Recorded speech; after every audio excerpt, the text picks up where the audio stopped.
روح يا أمي أقطف دوما أحلى الزهر سار تعطر كل البيت تنتظر قدومك يا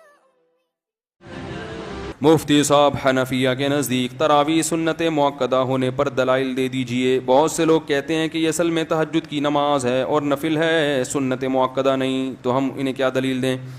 ان سے پوچھیں کہ سنت مؤکدہ کی تعریف کیا ہے. کوئی بھی آدھی بات کر کے چھوڑ دیا کریں نا تو اس کی بات نہ لیا کریں. اس سے سنت مؤکدہ کی ڈیفینیشن کیا ہے؟ پہلے تو یہ پوچھیں کہ سنت کی دو قسمیں ہیں یا نہیں ہیں. ہو سکتا ہے وہ دو قسموں کا ہی منکر ہو. ایک صاحب ہیں, وہ یوٹیوب پہ بڑے مشہور ہیں, وہ کہتے ہیں سنت مؤکدہ کچھ نہیں ہوتی, فرض ہے یا بس سنت ہے. تو میں نے کہا ٹھیک ہے, کسی نے مجھے بتایا, میں نے کہا ٹھیک ہے, اگر کوئی فجر میں روزانہ 2 رکعت میں انا اعطیناک الکوثر پڑھ کے رکوع کر لیتا ہے امام صاحب, تو لمبی سورت پڑھنا کوئی واجب تو نہیں ہے نا.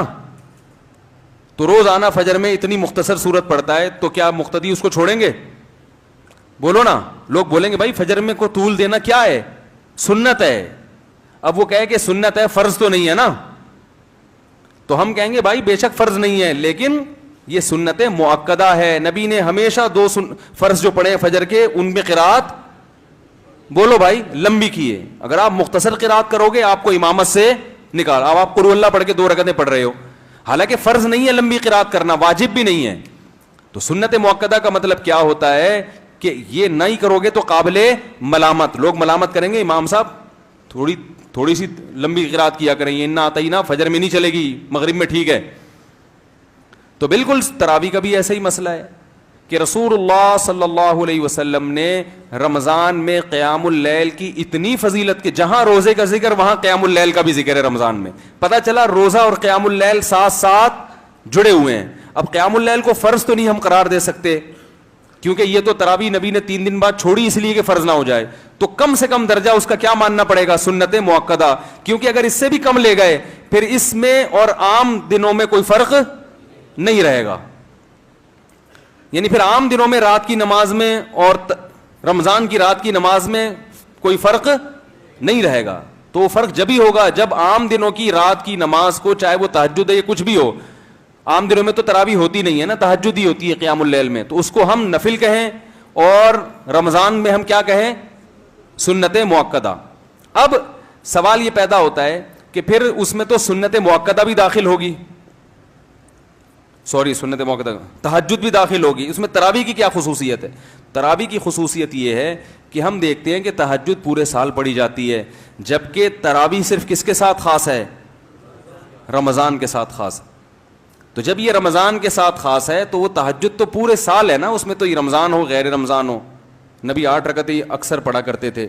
تراویح ایک الگ سے نماز ہے جو باقاعدہ جماعت کے ساتھ ہے, اس میں لوگوں کا ہجوم ہوتا ہے, جبکہ امت کا تقریباً اس پر اجماع ہے کہ نفل نماز میں لوگوں کو اکٹھا کر کے جماعت سے نماز پڑھانے کی اجازت نہیں ہے. آپ دیکھو جیسے ہی عید کا چاند نظر آئے, اب تہجد آپ جماعت سے نہیں پڑھ سکتے. اگر یہ عام تہجد کی طرح ہے تو آپ جماعت سے نہیں پڑھ سکتے, بلکہ 10 رکعتوں کے بعد پتہ چلا نا چاند ہو گیا, ختم, وہی نماز چھوڑ دی جاتی ہے. یہ بتانے کے لیے کہ یہ کس کی خاصیت ہے, یہ نماز یہ رمضان کی خاصیت ہے. اس لیے علماء کہتے ہیں چونکہ یہ رمضان کی خاصیت ہے تو حدیث میں جو آتا ہے قیام اللیل, اس میں یقیناً وتر بھی داخل ہے, تہجد بھی داخل ہے, تراویح بھی داخل ہے, لیکن اس قیام اللیل کا اولین مصداق تراویح ہے. سمجھ رہے ہو؟ اس کا اولین مصداق کیا ہے؟ تراویح. کیونکہ نبی صلی اللہ علیہ وسلم نے 3 دن تراویح باقاعدہ جماعت کے ساتھ, اور پھر حضرت عمر رضی اللہ تعالیٰ عنہ نے باقاعدہ اس کو جماعت کے ساتھ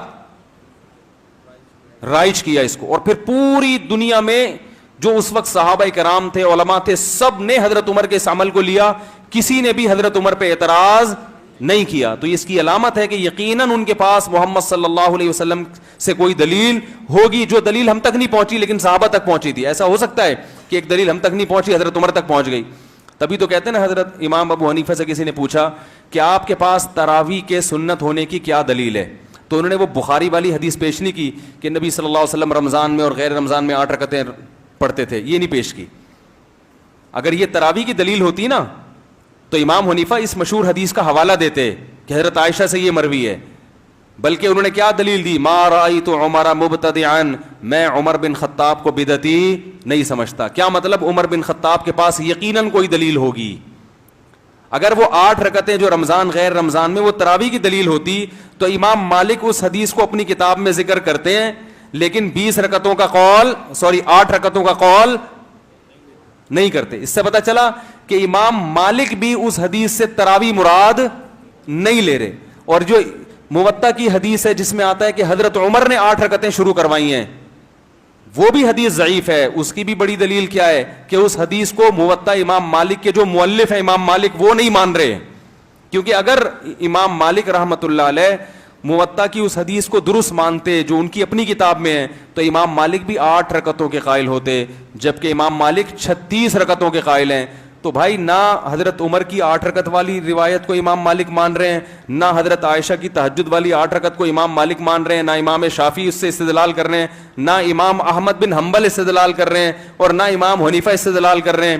اور استدلال کر رہا ہے کوئی اس زمانے کا کوئی انجینئر استدلال کر رہا ہے. تو یا تو وہ چاروں کی فہم غلط ہے، اور آج کے دور کے پلمبر اور انجینئروں کو اللہ نے بے پناہ علم اور فراست عطا فرمائی ہے، یا پھر یہ غلط ہے اور وہ کیا ہے، وہ صحیح ہے. تو ایک شاعر ہے نا، شعر ہے نا، بتاؤ تم کس کا ساتھ دو گے، وہ سنی ایک نظم، ادھر ہے نفرت ادھر، وہ ایک نظم تھی، ادھر خدا ہے اور ادھر ہے نفرت وغیرہ وغیرہ ایسا کر کے.